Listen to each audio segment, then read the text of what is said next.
ఆ పూర్వ ఋషులు ఎలాగైతే వీటిలను సాధన చేశారో అతని సాధనము చేయమురా నరుడా సాధ్యము కానిది లేనిదా. కృషి ఉంటే మనుషులు ఋషులు అవుతారు. కాబట్టి వీటిలన్నింటినీ కూడా ఆచరించాలని మరి ఇక యోగా అనే శబ్దము అనేక రకాలుగా వాడుకలో ఉన్నది. సాధారణంగా యోగం అంటే కలుగుట, లభించుట, పొందుట అని రకరకాల అర్థాలు ఉన్నాయి. అంటే మనం ఏదైతే పని చేస్తారో దాని మీద మనసు ఏకాగ్రత చేయడం కూడా ఒక యోగమే. అంటే ఒక లక్ష్యాన్ని ఏర్పరచుకొని దాన్ని సాధించుటకు మనం చేసే ప్రయత్నము లేకపోతే కృషి కూడా యోగమే. యోగము అంటే మనల్ని మనం జయించుకొనుట అని అర్థము. ఇదే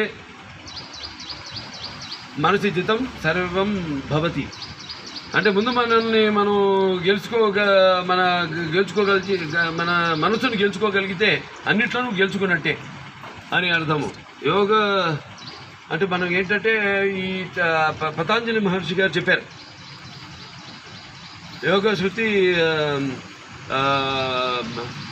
అంటే మనకి ముందుగా మన ఈ యొక్క చంచలమైన మనస్సును మనం గెలుచుకోవాలి. అప్పుడు ఈ యొక్క ఏదైతే ఈ చిత్త ప్రవృత్తులు ఉన్నాయో వాటిలన్నిటి కూడా మనం నశింప చేయగలమని ఆయన పతంజలి మహర్షి గారు చెప్పారు.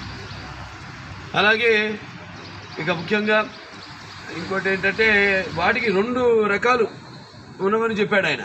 ఒకటేమో అభ్యాసము, రెండోదేమో వైరాగ్యము అని.